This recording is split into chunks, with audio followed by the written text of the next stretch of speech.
Welcome to Storyboards.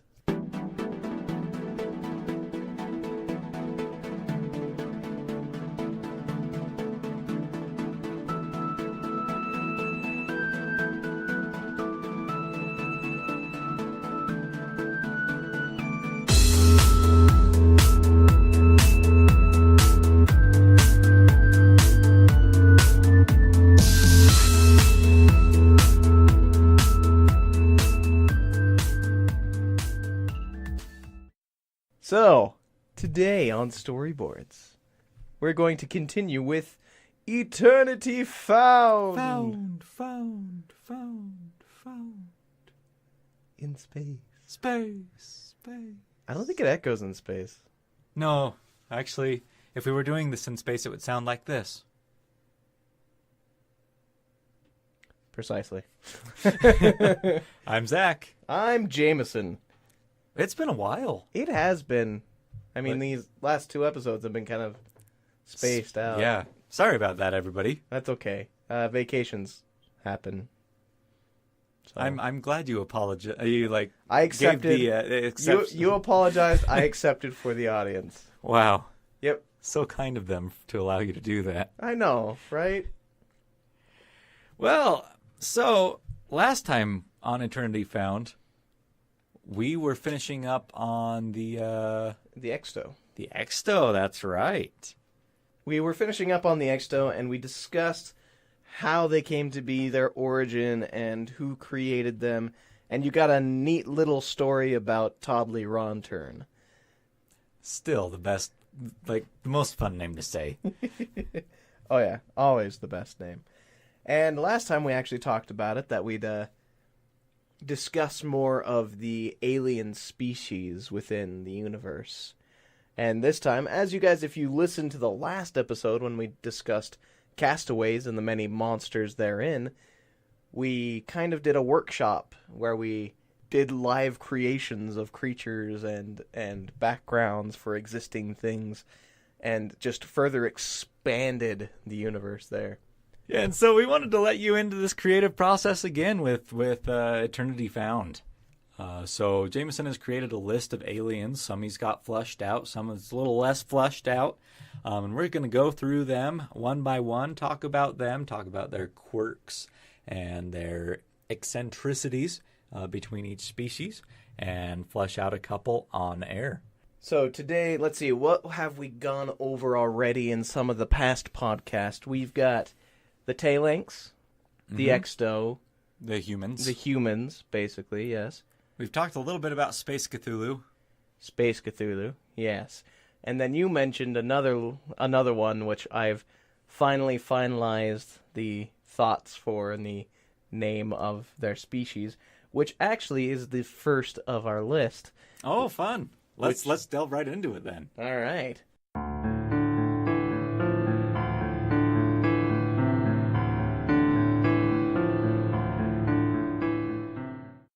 So, the first species today we're discussing is the Shem. The Shem. Now, I've got detailed here. The Shem are a short mix. They're short, and they're mixed between goblins and gremlins in their design. So, basically, you can imagine a short creature that, maybe knee height. And I'm an adult! I'm an adult! They're knee high, and then they have they're covered in fur. They have long ears that point out straight to the sides, so that kind of flat on top but point straight outwards. And then they kind of have a feral looking face. They could have fangs and anything, but their hands, they have opposable thumbs and regular humanoid number of fingers. So almost looking like a goblin bat. Yeah, kind of like a goblin bat with fur. So nasty. Yeah. So far as their interaction with other races, they're actually fairly new to the Constellations. They just got accepted into it because they're slow to adopt technology. Like, there's a few in their society that do delve into technology and create ways of getting off the planet and communicating with others. But the thing is that they're very closed off. They're very guarded. They treat all of life like an art, such as farming, religion, crafting of any kind. So they focus more on the day-to-day things and treat it like it's a finesse. You know, everything's crafting, something special. And so they're almost dwarf-like in their attention to detail? Mm-hmm. Very much so. And so when it comes to space-age technology, they're not entirely as interested in that as they are, you know, agriculture or, you know, their basic everyday deeds. Okay. There are a few that have gone out of that and have taken their passion to the stars and whatever else other technologies out there. But they're the radicals in that society. Yeah, they're kind of like the different ones that kind of hate their own society and they leave. They have traveled into space, but more for studies or philosophical purposes. There are a few within their species that have desired to be different or apart from the rest and traveled far from home. The planet is called Shem. So a lot of these Hello, my name's Shem. I'm a Shem from Shem. A lot of these species are named, or their moniker is adopted off of their planet name. But there's some species in here that don't take that because of certain reasons, and we'll get into that in a little bit. Okay, so in the yes, queso is cheese. Mm-hmm. In the Eternity Found universe, is this like what I would call one of their species, a Shem, and they would call me an Earthling, or they would, basically they'd say you're an Earthling or a Terran. You know, some like Marvel universe they use Terran. I haven't entirely decided because there is no Earth on this one, so I'm still kind of. You know, they might just be human. Human. You know? Stinky human. All right. So that's pretty cool. Uh-huh. Glad you got those fleshed out finally. Because one of them is going to be part of a crew of Leos. Wow, I said that weird. They're going to be part of Leo's crew. Not a crew of Leos. A crew of Leos. Hello, I'm Leo. I'm Leo. I'm Leo. And I'm Leo. And we're a crew. Oh, man. So nextly, we're going to talk about the tailings. We did a little bit on them before, just as a bit of a recap. They're a robotic species that comes from outside the constellations, and they offer foreign knowledge and technology in exchange for residence. They like those spots outside. They're just like, this is a blank spot that has nothing in it. Let's make this inhabitable and swim through space, because why not? So they ask for minor systems, null zones that they can form into their own space, and little is really known about where they came from. They're a mystery. They're just like, hey, we're super advanced. Might as well go someplace else. Mm-hmm. And they don't really explain that. They're almost a neutral party. They're like pure neutral. So they first appeared as a form that represented many different races so that they would appear more pleasing to communicate with. And then ultimately they decided to take on more of a humanoid form because they found that they were like, hey, that's humanoid. That's sort of humanoid. Well, I guess this is the dominant race here. Uh-huh. So they adopted their robotic forms in order to appear more appealing. Yeah, they're extremely advanced. They, as being a pure neutral party, they don't get involved in things. They don't allow their species, their people to join in wars. In fact, they almost run as if they all run off the same system, like if they're all one being, and it's sometimes questioned whether or not they're actually individuals. Yeah, they do come across as hive-minded. Mm-hmm. But there are some hints that Leo will find out in the book, and that he has known that it'll show that he's a little curious at whether or not they're actually as hive-minded as they seem to be. So pretty interesting species because they are a species, and like any species, they do want to grow their number, and it's really interesting how the tailings do that. They come in, they are neutral, but they offer certain advantages to species that don't have the longevity that they do. So basically, they're like, hey, give us some space, give us a plot to have in your galaxy.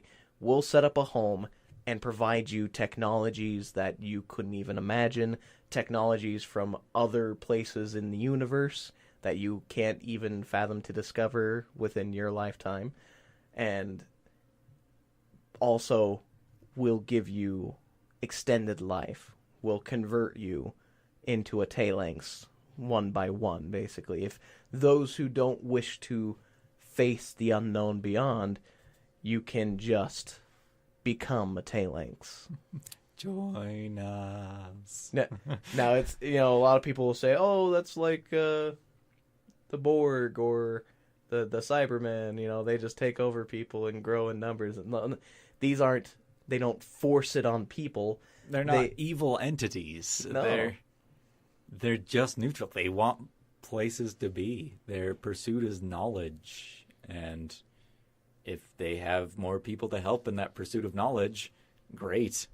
Mm-hmm. They have to advance their numbers in some form or fashion. Mm-hmm. And they chose that, hey, if we offer people extended life, they'll take it. Yep.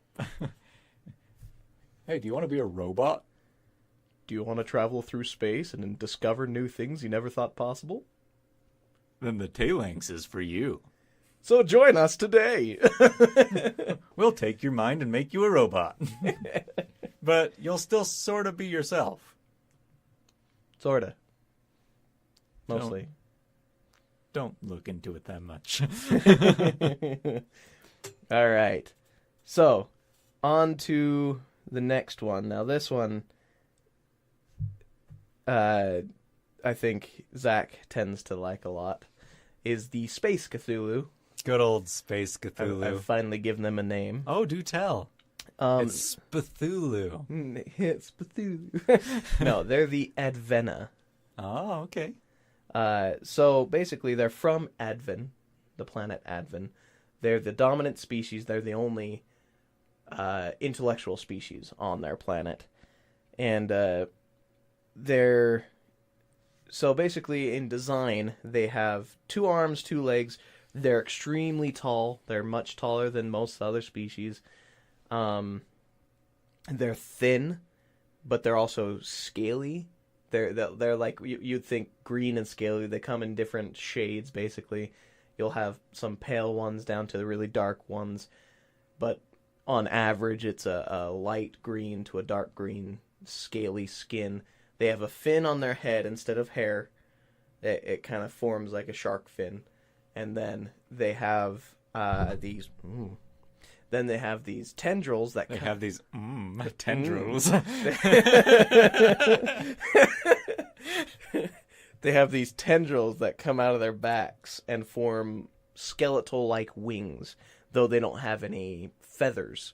They don't fly with them, but they can generate electricity and like EMP blasts, basically. They're perfect for fighting against technology.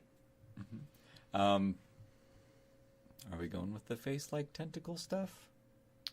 No, they'll have a smooth face. Smooth face. All right. So no tentacle chins. Space Cthulhu just became Space Shark. That's Space Shark. I mean, it's more about the wings look like the tentacles. Okay. So they're more like tentacly-ish wings instead of dragon wings. Yes. Okay. I'll take it. Sweet.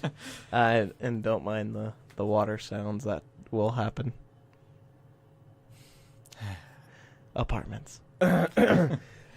Awesome. So, these guys, this whole race, they were one of the ones that became under the protection of Avalon Industries. Yes, they did. And, well, the thing about them is they support themselves, but they are not entirely learned in the way of the constellations or trading or interacting with other planets, they're also kind of closed off a little bit, though they're more social than the Shem. They are just extremely religious, and they're very protective of their religious rites. And so therefore they do not allow contamination. Not cross contamination. What cross speciesism?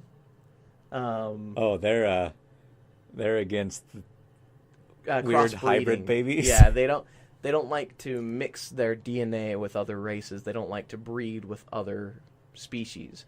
And I'm trying to imagine a Shem and an Advena child. It's Harry Space Cthulhu. Harry Space Cthulhu. They like to keep their bloodlines pure, and in that fact, they don't allow their blood to be taken by other places, species, or industries.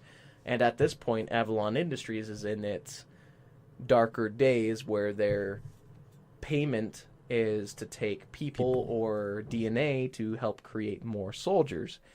And they like to experiment with new species and new races, but they can't get the Adven to donate. Yeah, and so that will bring up a big plot point. One of the characters that you're going to run into often. He's part of the species. But more on them later. Let's go to the Colm. The Colm are dwarves. They're flat out dwarves. There's no other way to say it. I mean, they live on this planet that has intense gravity, and because of the intense gravity, their bodies became shorter. Basically. and I mean, over a long period of time, that's what would happen to us. I mean, if we had big tons of gravity, we don't want to be tall. We want to be short and compact. And so in order to survive, that's what their species evolves into. They're very advanced with their technology. They're only outshined by the Tailings. I mean, they're the pinnacle of this galaxy. And there are some things that even the Tailings couldn't do that the Colm can. And vice versa. They'd be the thing that the Tailings would be more interested in discovering. Mm-hmm. I'm just imagining a dwarf Tailings. Would he keep the beard? Yes. I would like to imagine so.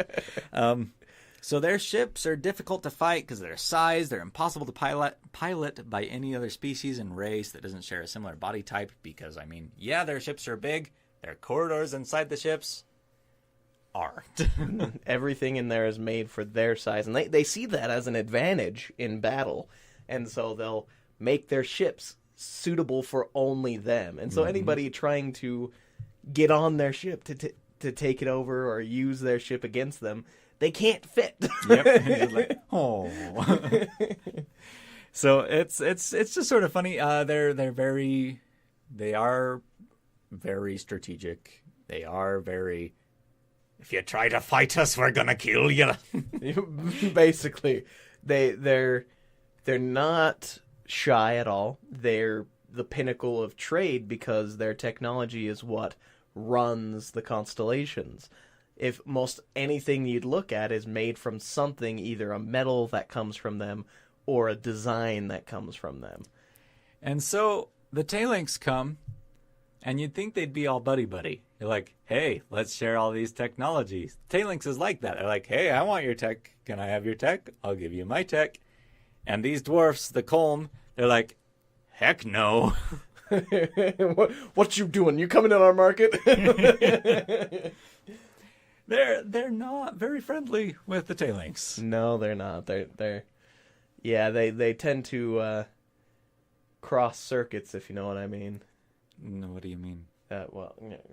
They tend to duke with metal, I guess.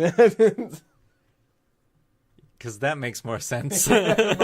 Much more sense. Yeah, they're a little bit hostile against each other because hostile. Because of that very thing, because they're both technology built societies that kind of grind against each other. The Talanks want to know more about them, but the dwarves are like, you're trying to steal our secrets.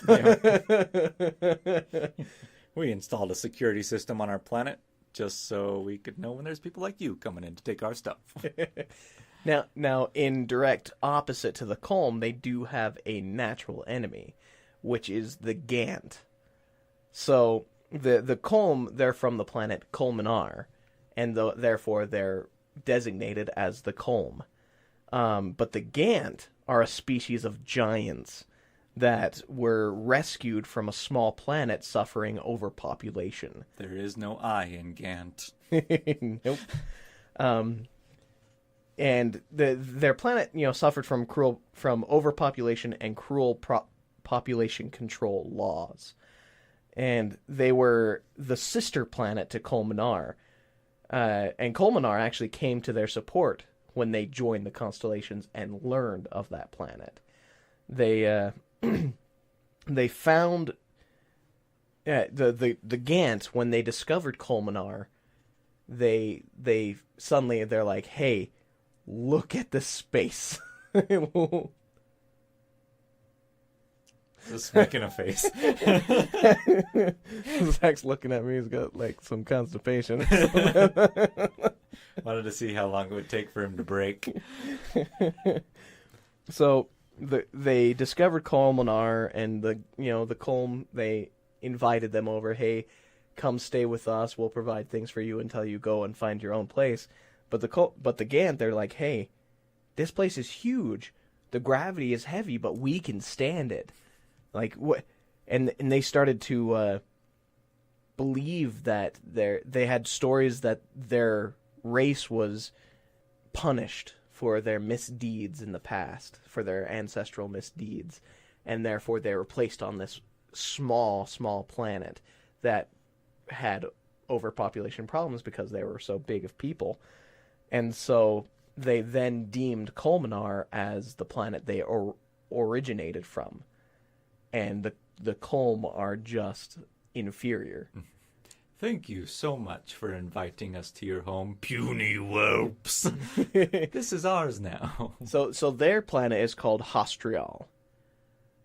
But they don't like to be known as the Host or the Hostrialians. They're the Gant, but they want to be. They'll claim that they're the true Colm. Interesting. That's cool. I like that dichotomy. Fun take on a fantasy classic. Mm-hmm.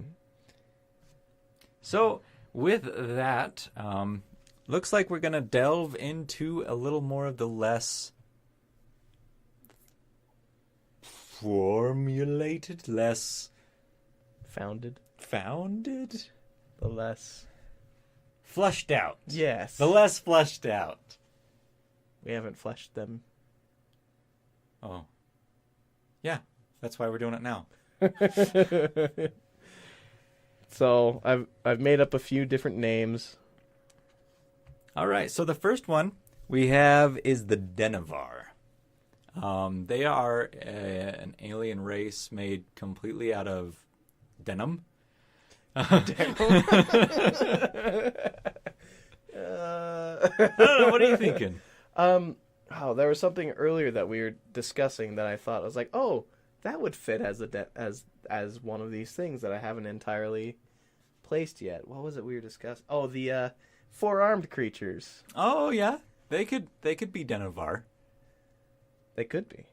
I feel like they would have a more like primitive sounding name. True. But could that planet just be one of their species planets that they just allowed to remain in medieval times? Maybe they're a common race throughout the galaxy. I don't know. No. I like having them being just on this planet. Okay. Because if they were a common race, there would be a lot of those groups of people watching that TV show going, this is crap. Basically, yeah. So Denevar, from the planet Denev? Or maybe the planet is called Denevar. Denevar.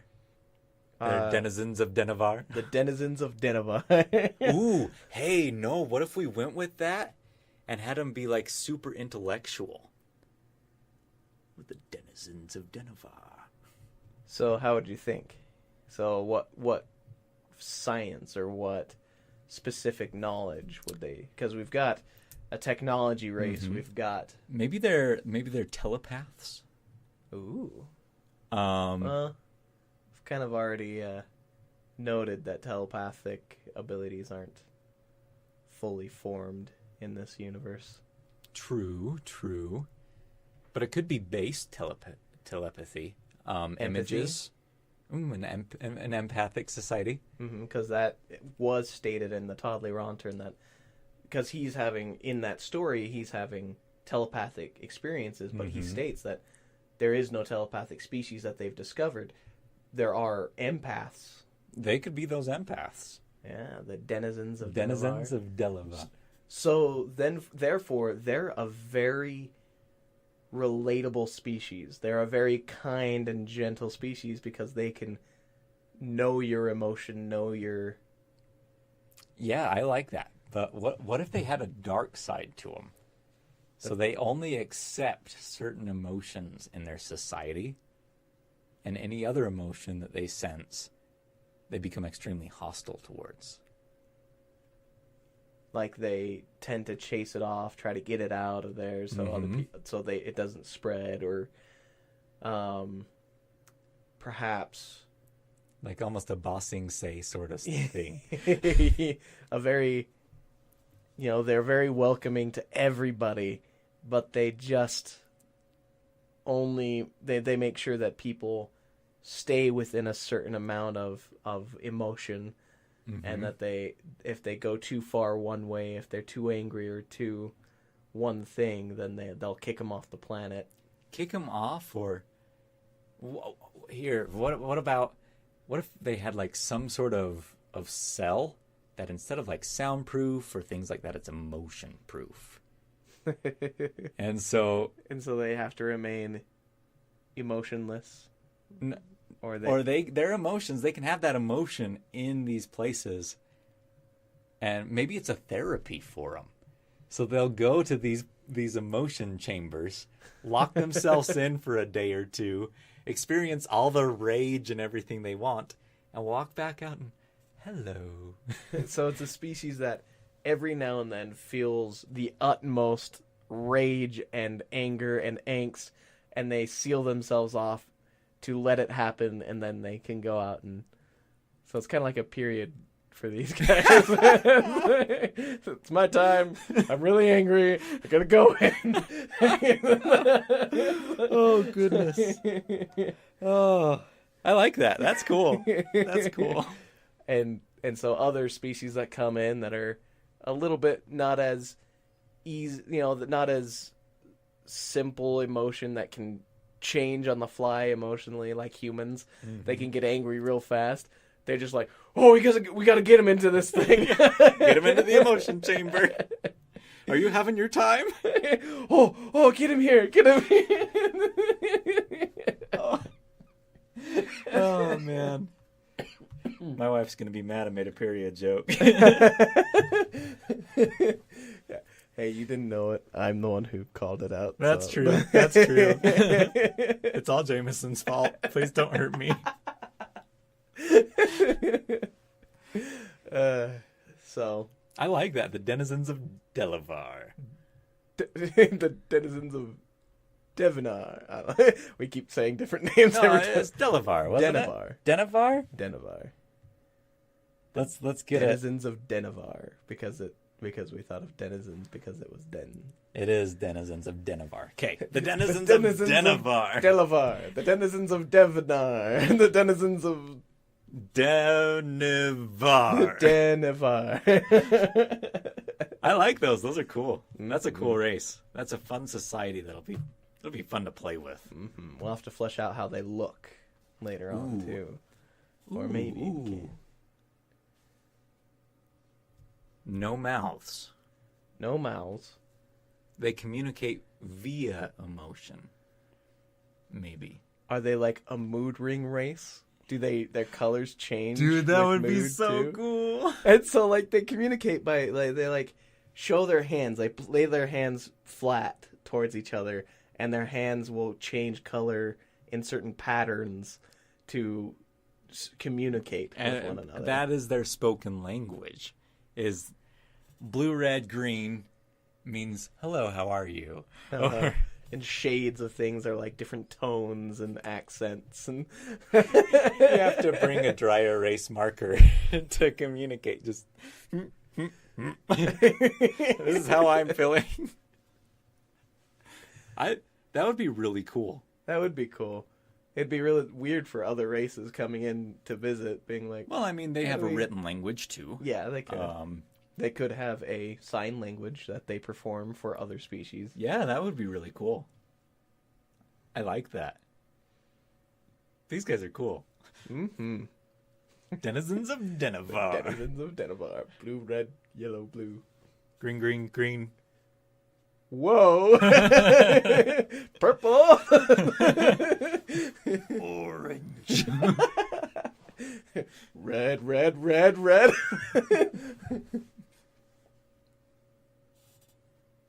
Infected boil pink. Bus, bus, bus. Flesh. Flesh. They turn pink when they look like humans. These guys are cool. Let's go on to the next race. All right, next race.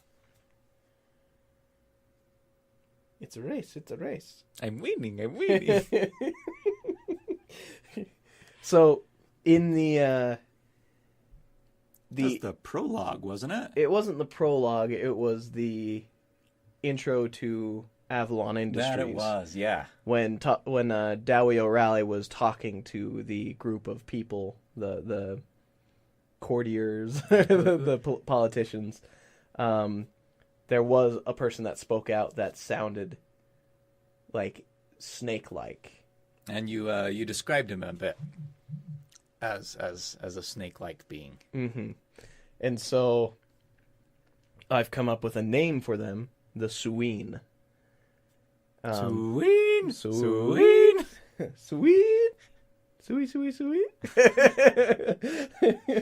That's gonna be something Leo's going to say. They're half pig, half snake. Sweet. Just to piss one of them off.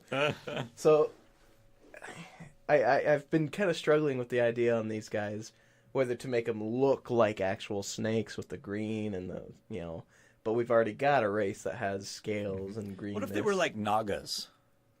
Dragons?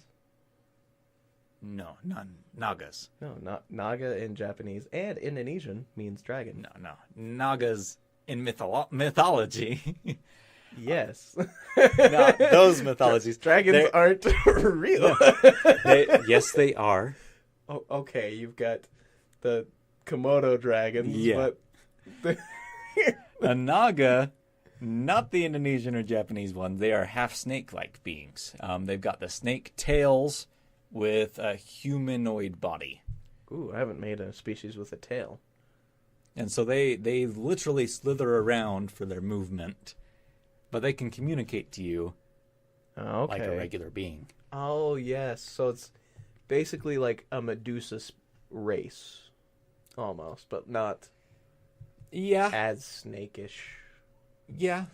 So they slither, but that's it. Yeah. They just have a snake body. Okay. They're like a centaur, but instead of horse, snake. Okay. What's going to be the special thing about them? Because when you think snake and you think evil and conniving, and I was wondering if we do the antithesis of that and make them a trustworthy race, or make them, or go along with that and make them like the best assassins in the universe. Oh, that could be interesting. Because they don't walk, they slither. So you don't hear them moving as much as you just get stabbed. Get stabbed, bro. Get stabbed, bro. Swing. Swing, bada bada bada bada bada. Swing. They have great baseball teams. Going to first.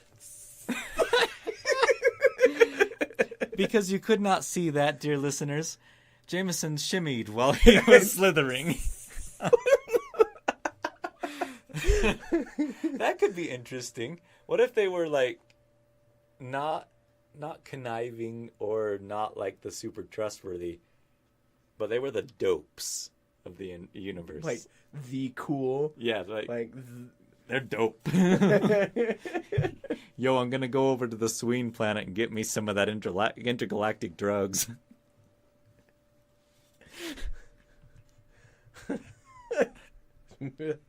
I can see some of them being like that. No, all of them. But what's their trade though? Their planets.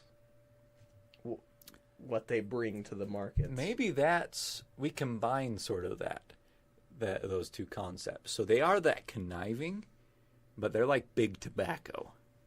Oh, okay. So they're easy to become addicted.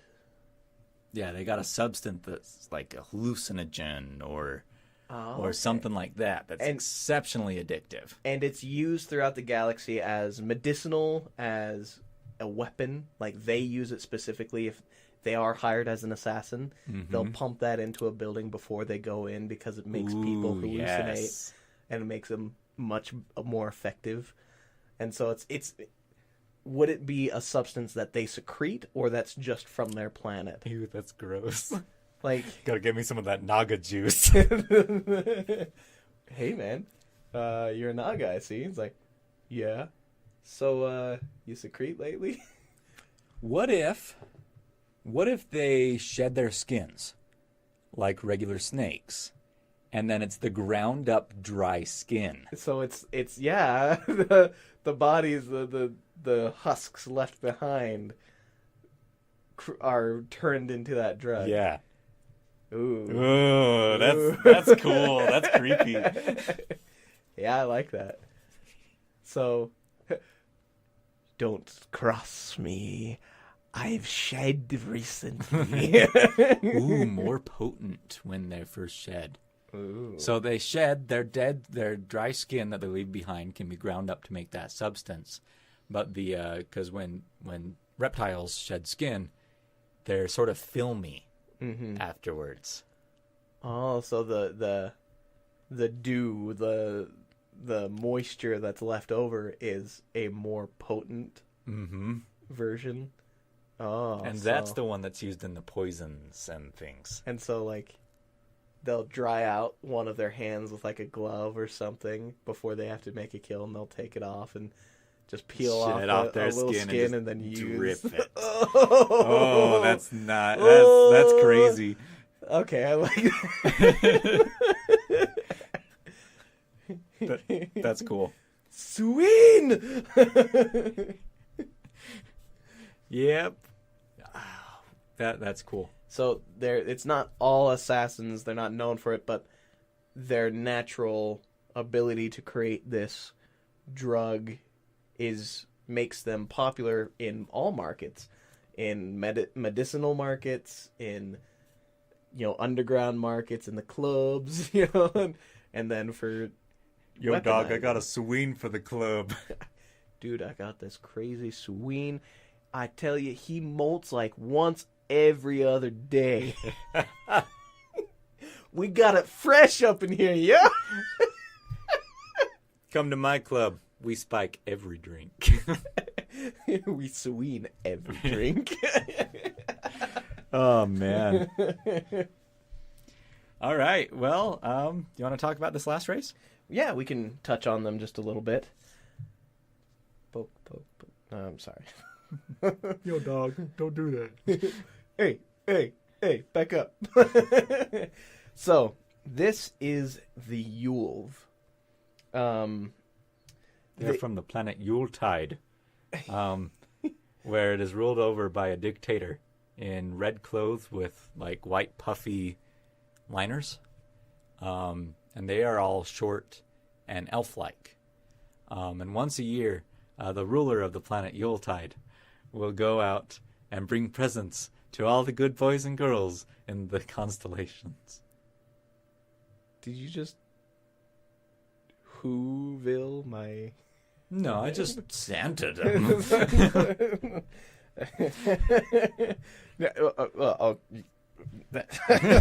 Can't argue with that. No, you can't. The Yule, they don't have a planet of origin because they're very common in the universe. In fact, they're probably the most common. These, other than humans, basically. Humans just, they're a blank slate. They can mix with any race, and they just spread a lot faster than most We're other like races. rabbits. We're like, yeah, humans are the rabbits of the universe. The Yule, they're the people that create planets for the market. Interesting. So, like, the court of the constellation, they form a crown. They form the shape of a crown in their separate systems. Mm-hmm.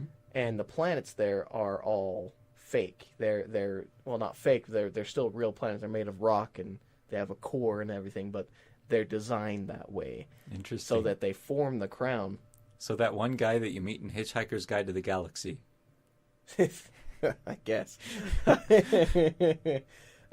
These people, they're a thin, very, very thin being. It's almost like toothpick. Like if a toothpick was scaled up to human size. more like if you looked at him, you're like, it's a skeleton. You know? Ah! Like, whoa! But they're bugs. Oh, interesting. So they're a thin, bug-like race that developed the technology to manipulate rock masses, allowing them to cultivate planets and asteroids for use within the constellations. Their species is so old to the constellations that they become spread throughout the galaxy, becoming one of the most common salespeople. Some even take their technology to the black market. So places that you'll get to know in the first chapter of the book, you'll learn about this black market asteroid that was designed by these creatures, basically, to be a market, just be thick with underground sales. It's a hive of scum and villainy. Well, literal. So, yeah, so just imagine they look tall, but they'll vary in height and size. They just have short torsos, really long legs, and really long arms. Almost grasshopper-esque. Yeah, almost grasshopper-esque, not with the big butts, though. So Yeah. they're just a very short torso, long appendages, and a face that I imagine kind of forks, and so they have like two little horns that go down, and then it kind of V's a little bit, or U's kind of in the middle. Okay. And so it doesn't look like they'd have the shape of a head, because it goes up in this V pattern kind of a thing. Interesting. And so they walk around, and you can imagine them being really lanky and looking like they're walking really slowly, but they're taking average steps, but they're designers of planets. They're these little bug things. So usually bug things are hive-minded. Are these individual? They're individual. So I wanted a race that is very salesman-focused, that they'll sell you their child. They'll put a bid. They'll ask you to put a bid on anything, and so these people are very salesman focused. They're willing to sell you anything. They'll pick up a rock and be like, "Ooh, look at this rare gem! Look at found in the distant moves of Antona." Looking at you, Lottie, trying to sell us thunder gems, thunderstones, firestones. They're clearly rocks. What we did to that poor NPC who's just supposed to point us a direction.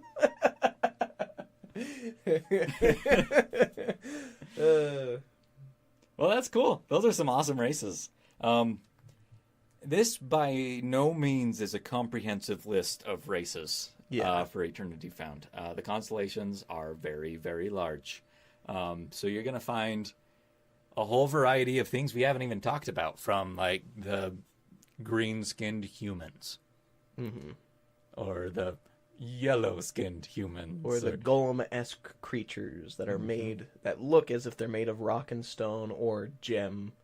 It's vast, and it's hard to think of these things individually. Yeah. In mass groups. We didn't even really talk about the four-armed creatures. No, we didn't. And so there's just tons.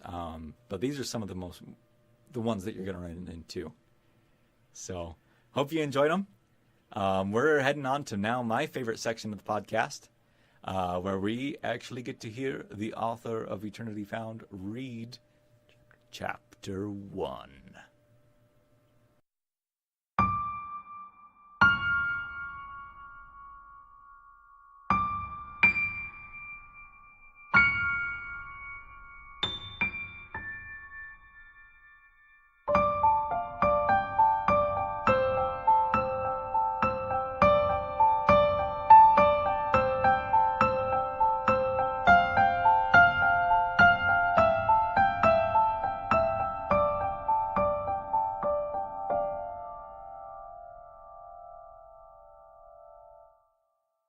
The streets of the Market Moon bustled with the clattering of feet. Many species bartered aloud for many different colored and shaped fruits, and wares being offered by the practiced salesmen from various different quadrants of the constellations.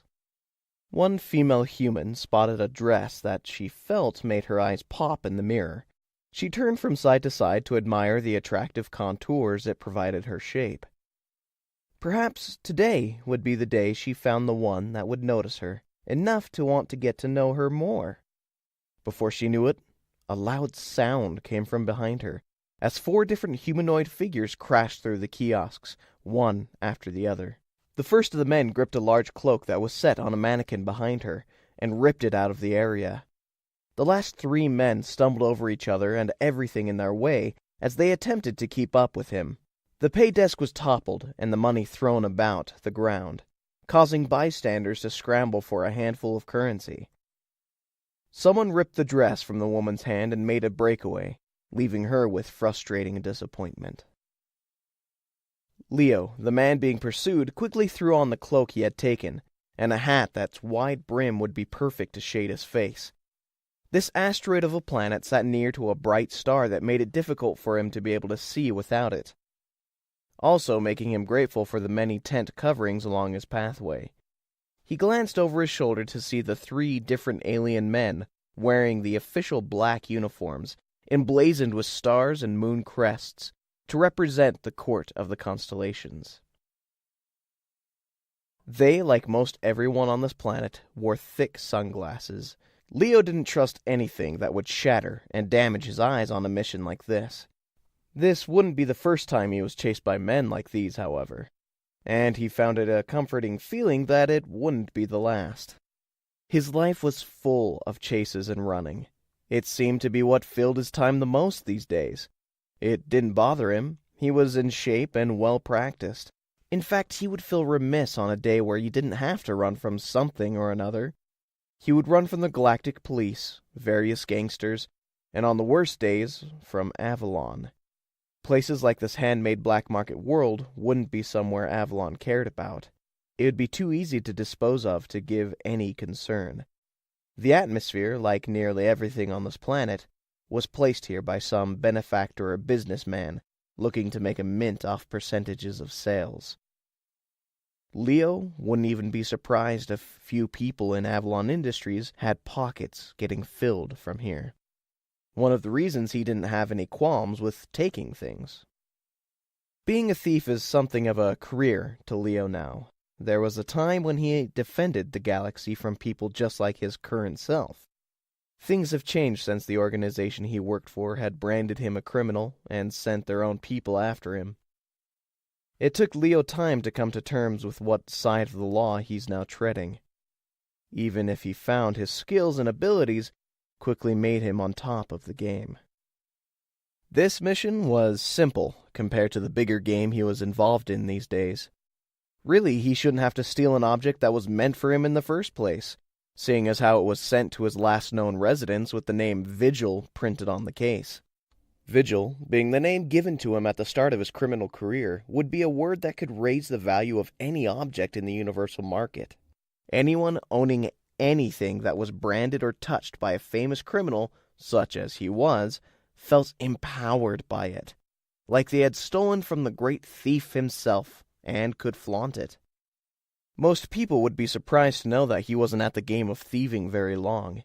His background and training just found him in a place with the greats fairly quickly.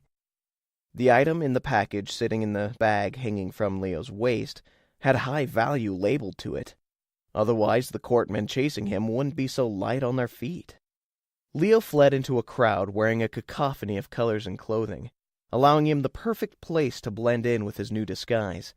He was able to just keep ahead of the courtmen enough to avoid them seeing his costume transition.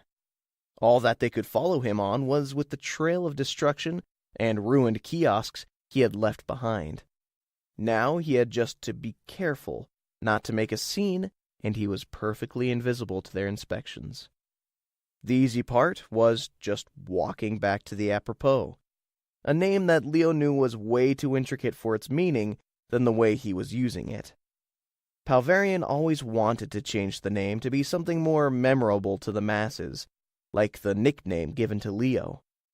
Leo never felt that this wonder of a boat wouldn't really be worth the strain. Thus, the apropos persisted. Looking above the heads of the mixed species of humanoids before him, he could see the tall tower of docks above. Walking to the bottom of the tower, he would strain his neck to continue his gaze on the many ships that lined the many walkways. People were walking up and down this tower as if they were walking on regular ground. At the bottom of the tower was a gradual curve that made it an easy transition for Leo as he stepped upward onto the docking spire. The weight of the gravity that held him to the ground transitioned with his steps, making it look as if he was defying laws of physics by walking up a wall. To his perspective, nothing changed, other than the angle at which he stepped, and he made his way up the long port until he came face to hull with a large Tor cruiser that sat connected by tethers to the dock.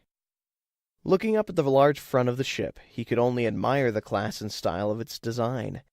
He whistled for a long moment before saying, "Well, old girl, shall we take one more danger-ridden flight through enemy territory?"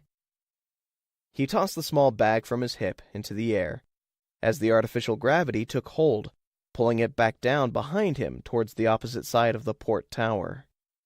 The bag landed on a small ship, more rounded in shape and white in color. Amongst the rest of the shipyard, it would seem as though someone had taken an escape pod and expanded it to the size of a basic space vessel. Leo turned around to face the small ship, and let out a sigh of comfort and familiarity with what has been his portable home.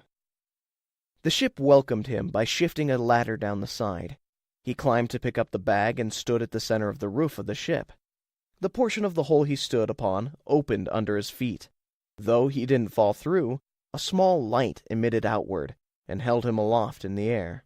The light lowered and brought him down within the shell, pulling him past the upper portion of the apropos that was filled with heavy machinery and blinking lights. Another floor down, he passed through a portion of extended hallways.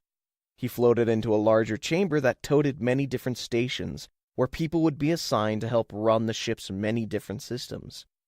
It all formed around the perimeter in a wide oval, with computing stations of various designs and formats, all surrounding the center grav lift that Leo was now riding, and a chair that sat a few feet behind the helm. He raised his hand with his palm flat downward against the light, which seemed to greet it. The floor closed just before his feet arrived, converting his weight back to his legs. He walked forward and set his bag down to the side of the chair, and leapt over it to land in a seated position on its padding. "Computer, detach all docking clamps and prepare the engines for streamlined propulsion." He tapped on a few different buttons on the arm of the chair to begin launch procedures. He took a moment to look around as he thought of his missing shipmate. "Oh, and computer, will you please wake up Palverian? I'm going to need him for this launch." The form of a tall and slender human materialized to the right of Leo's chair.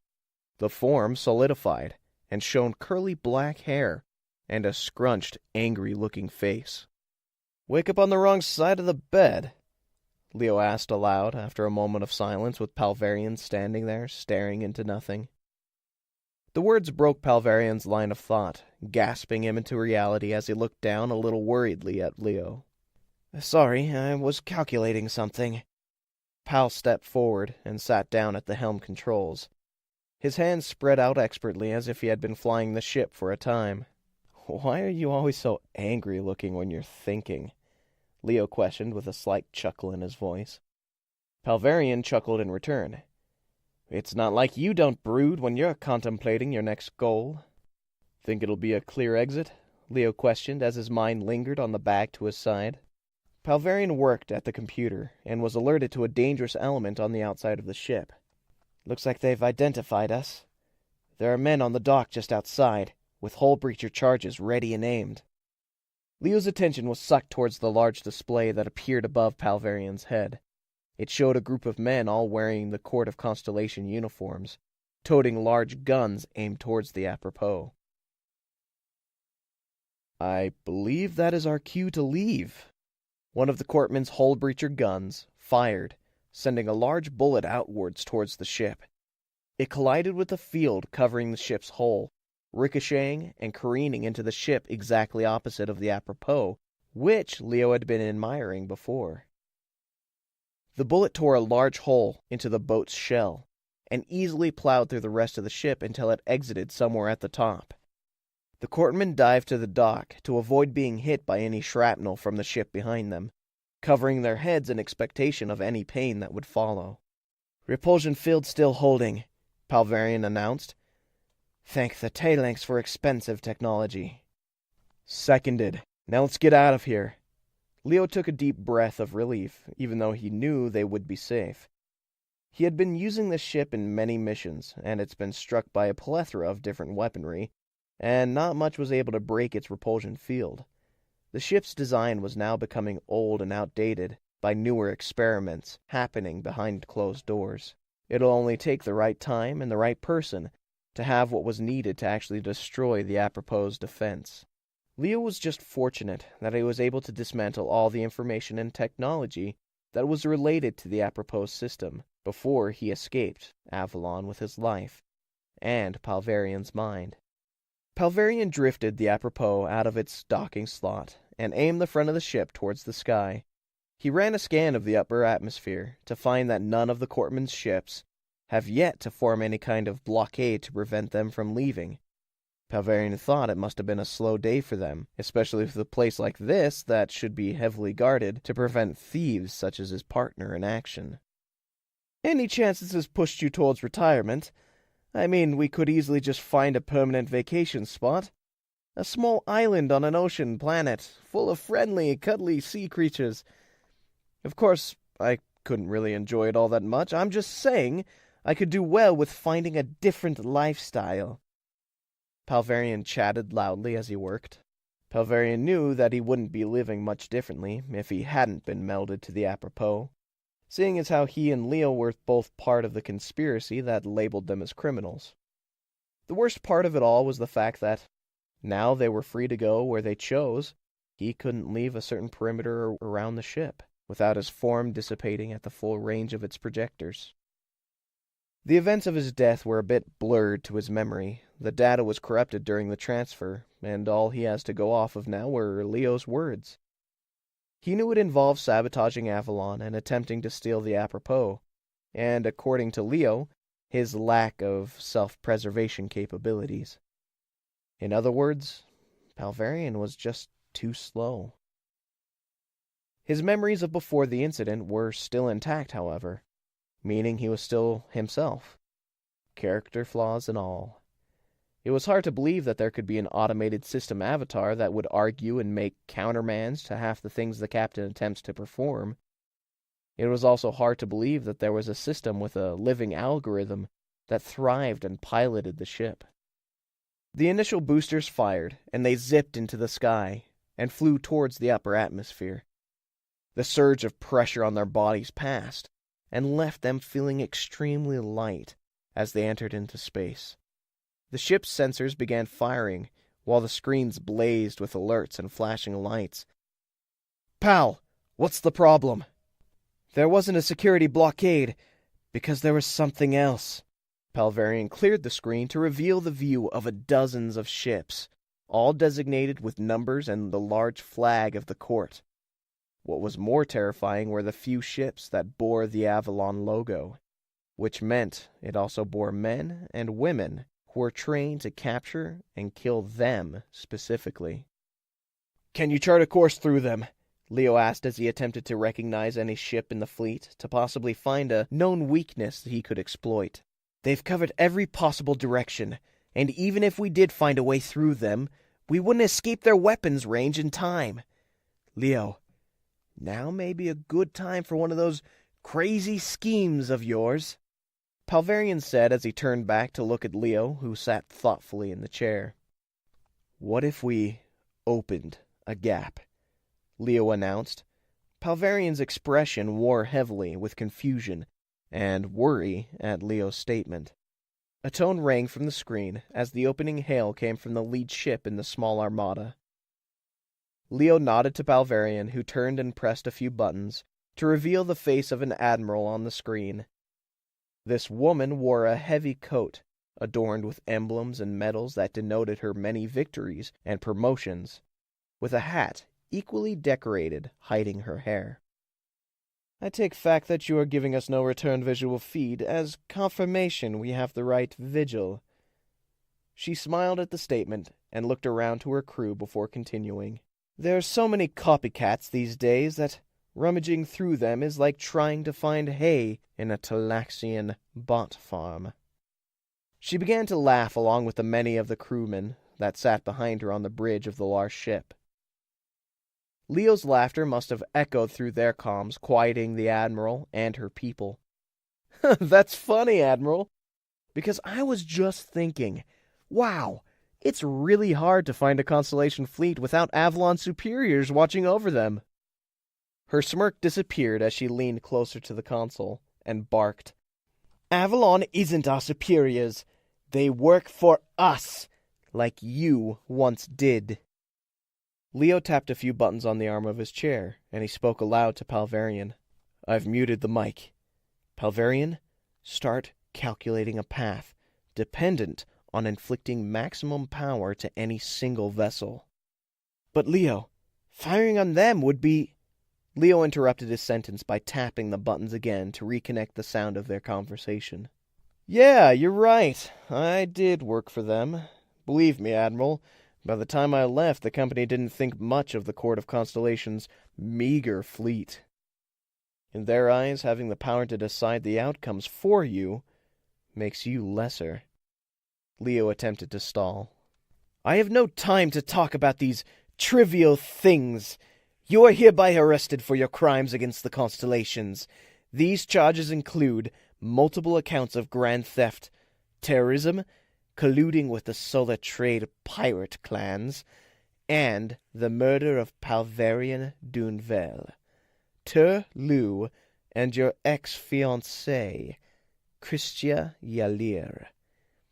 You are now also under pending investigations for the murder of Dowie O'Reilly."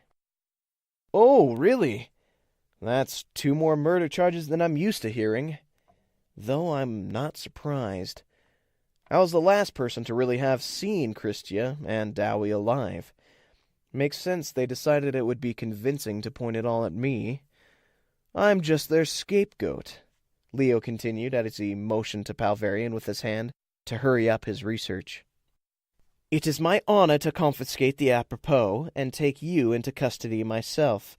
Take down your shields and I will shift onto your bridge," the Admiral announced. "Before I let you on board, I think I should know your name first," Leo stated, hoping she would take the bait. "Admiral Shivla Tempala of the 3rd Constellation Fleet. Now, put down your shields!" she shouted as her final command. Leo struck the chair and muted the audio again. "Pal, do you have the solution?" "I do, but these are innocent people. I don't recommend putting them in any kind of danger you're suggesting," Palverian argued. "Currently, we're in more danger than them." Leo stood to try and appease the feeling of uneasiness welling up in his legs. "Besides, the ship doesn't have the firepower to do any serious damage." "It has enough to do something to someone. Leo, we may know people on those ships. Perhaps even trained them." "I'd prefer being in their spot than I would ours. Who knows what Eterial would do to us if they actually caught us? He doesn't exactly care for ethics. Leo leaned with an intense stare that made Palverian sigh and press a few buttons to show the new tactical options on the screen. But if we cause anyone we know and care about to die on that ship, I will have the computer erase my data. I won't be a part of it. Palverian stated as he crossed his arms and leaned back in the chair. Leo nodded and took a deep breath. He walked over to the weapons controls to lock on the phasers to his specific target, and then put the launch controls over to the captain's chair so that the maneuvering could be done in sync. He put the new target onto the screen to gain Palverian's approving nod and returned to the helm controls. Leo readied himself for action and finalized the stratagem into the ship's coordination system. The apropos shell opened to reveal small fine beam cannons that shot towards the fleet. One of the smaller Avalon ships attempted to avoid the fire, but only revealed its rear engines to be struck. The ship began to falter in its formation, falling away from the fleet, providing a small gap in the line. Palverian aimed and blasted through the opening, as the ship worked to help him avoid the oncoming fire. Twisting into open space, Palverian kicked their speed into overdrive and burst out of the cluster of asteroids. Admiral Tempala sat back in her seat, with frustration as reports came in from each of the ships under her command about Vigil's escape. She turned to the courtman at the computer to her side and said, "If the fleet can't trap him, then he'll have to be hunted by those who could match him. Call Avalon. Inform the trackers of their last known trajectory."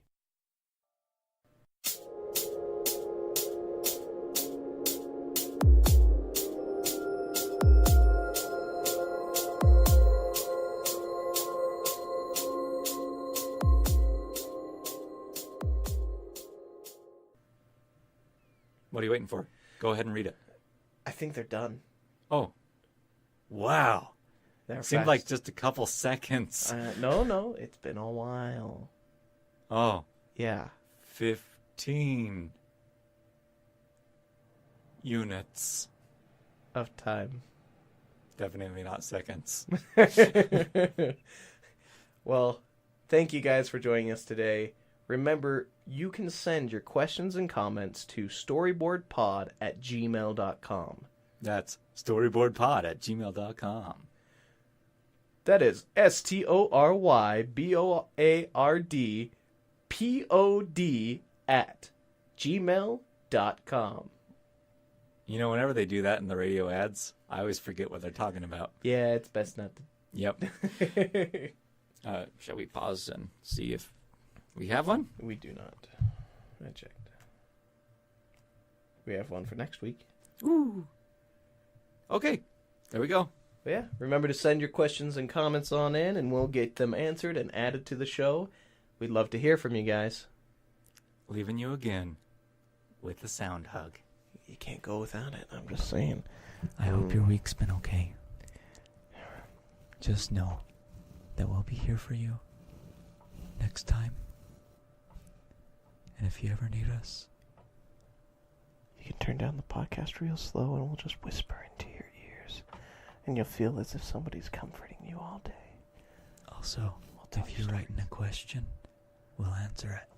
And then we'll actually be talking directly to you. And it'll sound like we're whispering to you. We'll even say your name. All right. That got a little creepier than usual. A little bit more. All right. See you guys next time. Bye.